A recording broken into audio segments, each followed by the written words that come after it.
Hey guys, Andrew here with this week's video. Before I get into things, I just want to say thank you to anybody who came to CCAD's spring art sale. It was great talking to all of you. I talked to a few of you at the sale about my YouTube channel, and as promised, here is part 4 of the Legend of Zelda Twilight Princess illustration. In this video, I'm going to talk a little bit about color and the color wheel. I'm not going to go too much in depth about the color wheel, but it'll be a good base for you to start with. Again, thank you guys so much and enjoy the video. Hey guys, so before I get into the actual process of the coloring of the Legend of Zelda illustration, I wanted to get a little bit into the basics of the color wheel for anybody that's not familiar with it. So right here, this is your color wheel. You can be very basic with your color wheel and you can go just red, orange, yellow, green, blue, purple, and then red. Or you can follow this color wheel or even more detailed and in-depth color wheels that add a lot more hues in between those basic ones. But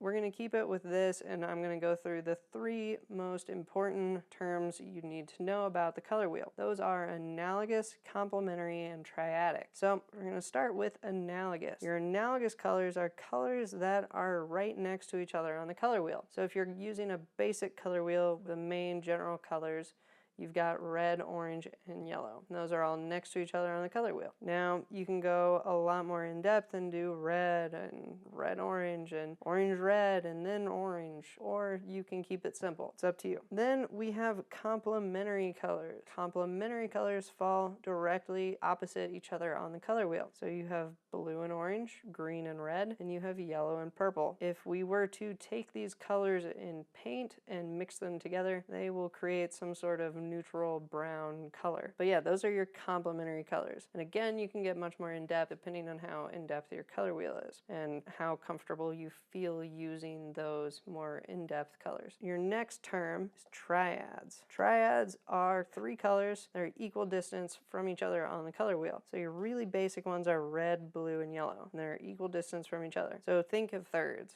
Take your color wheel, put it into thirds, and wherever you decide to move those thirds, those are your 3 colors. For me, my favorite triad is yellow, orange, green, blue, and like a violet color. You can take these and pull them in any direction, whether it be more cool tones, more warm tones, but as long as the basic DNA of the yellow, orange, and the green, blue, and the violet are there, you've got your colors. So this piece was done my sophomore year. The project was based on color, and we had to do an inverted color scheme. So what that means for this piece is that we had to use the same 3 colors, but using them in different combinations create an inverted effect. So if you'll notice on this side, I have this yellow background and this character who is predominantly darker tones against this lighter background. Then you'll see on the right side, I have this character who's predominantly light tones on a darker background. But you can also see that against this yellow background, I'm using this purpley gray color for her pants. I'm using this bluish gray tone for her jacket. And then I'm using yellow more as pops on her. Whereas on him, I'm using purple more as pops on him, only in his shoes in select places, on these weird little satchel things he's got, and then his armbands, which I thought were cool sophomore year of college. So you can see kind of how I did that inverted color scheme here. Now I bring up the inverted colors because in the Legend of Zelda illustration, if you haven't already noticed, I kind of do something similar to this, but a little more advanced. So in the Zelda illustration, I have mostly dark tones on the left and mostly light tones on the right, but then what sets the Zelda illustration apart from this is that in the center, I have a middle ground. The challenge that brought us was I had to have a way to unify them. I couldn't just do this really obvious split down the middle that I did here. It had to be much more gradual. So that's kind of how I got into using gradients on the Zelda illustration. Now, in the Zelda illustration, you'll notice that on the left side, where it's mostly dark tones, I use white and that orange color as the color pops.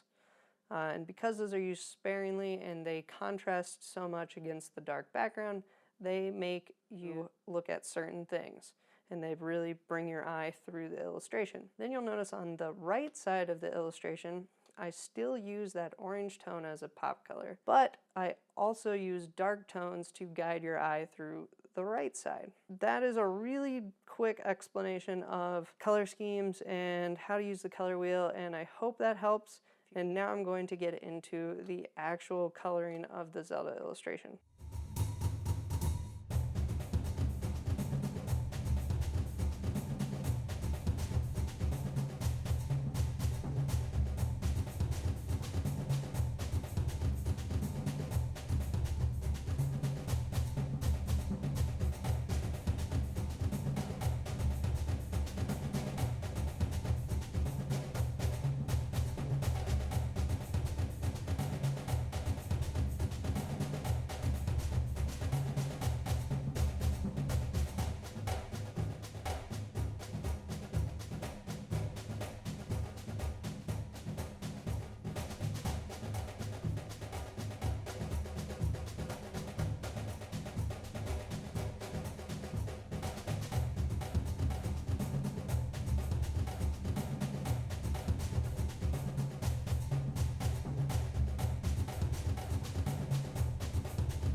Hey guys, thanks so much for watching. Really appreciate it. Come back next week for part 5 of the Legend of Zelda Twilight Princess illustration. In that video, I'm going to give you a layer by layer breakdown of the final product. Should be pretty quick, so keep an eye out for that. Also, before I go, just want to give a quick shout out to We Have Become Vikings. It's a really cool little design studio in Cincinnati, Ohio, and they make some really awesome t-shirts, great posters, and are just an all-around cool place. Check them out. The link for them is below in the description.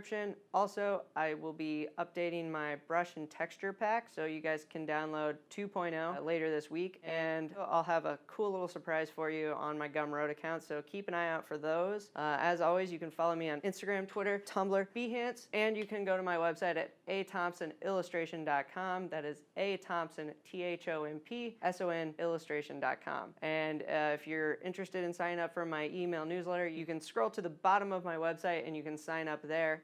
Really appreciate it, guys. Thanks so much, and see you next week. Bye.